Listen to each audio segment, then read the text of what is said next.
amines. The functional grouping amines is the nitrogen attached to carbons with single bonds, and you could imagine them as an alkylated derivative of ammonia. So imagine the molecule of ammonia, instead of having 3 hydrogens, you start putting carbon chains in some of those positions. So you can have a primary amine, which the nitrogen is attached to 1 carbon. You can have a secondary amine, where your nitrogen is attached to 2 carbons that may or may not be the same type of chain.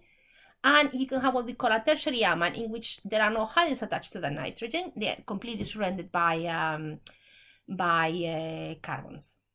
They are the bases of the natural world. They are weak bases. They are capable of accepting a hydrogen from the water, or they are also considered Lewis bases. A Lewis base is a compound that has electrons. In this case, this pair of electrons that can be donated. That's the definition of a Lewis base. So they are bases whichever way you looked at them. They can accept hydrogen ions from the water. So they are weak bases. Not all of it will dissociate in water. Not all the compound will accept the hydrogen from the water. Most of it will stay as a covalent compound, but a little bit will dissociate, but it will give you a basic pH. How do you name them? Okay, so the first thing you need to do is you have to find the longest chain that contains that nitrogen. So in this case, for example, there's only 1 carbon chain, fair enough. In this case, you have a CH3 here and a CH2 CH3 here. So you pick this one as your longest chain, and in this case, they're all identical, so you pick one. So what are they named? Well, you call them whatever suffix of that longest chain, but plus the word amine. So this would be a methanamine. This would be an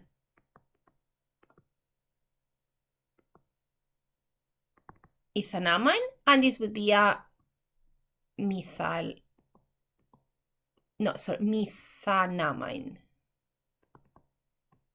Let's write this again. See if I can get it.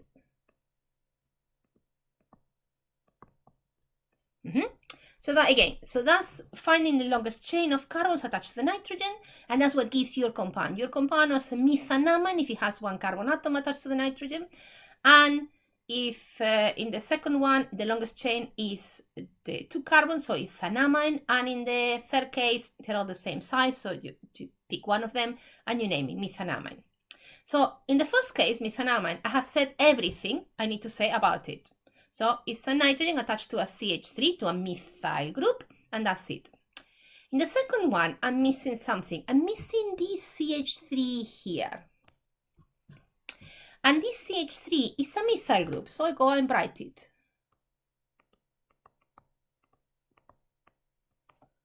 And I add this N and a dash.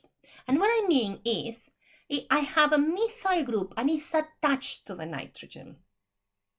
So I have an ethanamine, an amine that has with a chain of 2 carbon atoms, but my ethanamine has a methyl group, and that methyl group is attached to the nitrogen. That's where the name comes from. In this case, in the third case, I have a methanamine, and I have actually 2 groups attached to the nitrogen, 2 additional groups, 2 methyl groups, so that would be dimethyl. And both of them are attached to the nitrogen. So I put the NN just to make absolutely sure that my reader understands that I have 2 methyl groups and both are attached to the nitrogen. They have a common name that you might want to be aware of. That is sometimes, for example, the first one, typically you will hear it referred in the lab as methylamine. The second one you will see referred in the lab as methylamine.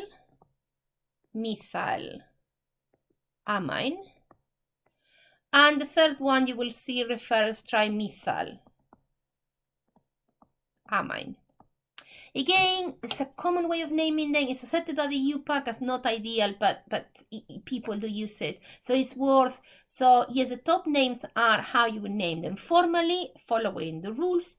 The bottom line is how you typically see them referred to, especially when you're talking to a colleague in the lab.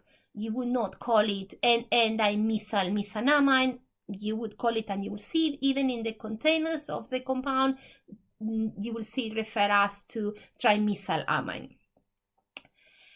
They are basic compounds, and commonly when you use the, especially in the environmental field, you talk about alkalinity. They're alkaline compounds. They will give you a basic pH. And natural amines are actually called alkaloids, and that is what the name comes from. So the alkaloids that you might have heard about, and I've got a few, like nicotine, for example, is an alkaloid, are naturally occurring compounds that that have that amino group in the structure. So I've got here just 3 examples of commonly known amines that you might not have known that they're amines, like amphetamine, nicotine, cocaine are amines, and we call them alkaloids because of that, because they are amines, and amines are basic, so they will give you an alkaline pH if you dissolve them in water. As a random aside, amines, especially not very large amines, can be quite unstable. They quite easily decompose with light, with air, and they can have quite a strong smell and a not very pleasant smell. So as a random aside, you can make them into salts. If you make them react with an acid, for example, hydrochloric acid, you will make the chlorohydrate, the amine salt of that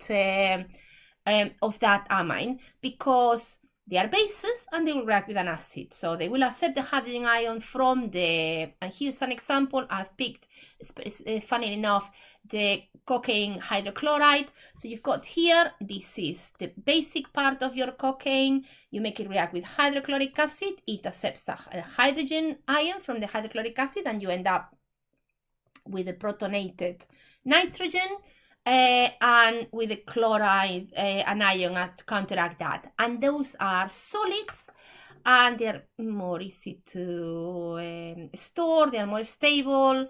It's always easier to transport a very stable solid, and they don't have any odor. And then when you want to liberate that chlorohydrate, you make it react with a base.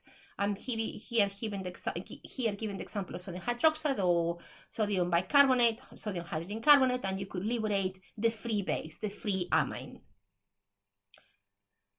The most famous amines and acids of the natural world are probably amino acids, the building blocks of proteins that make the primary structure.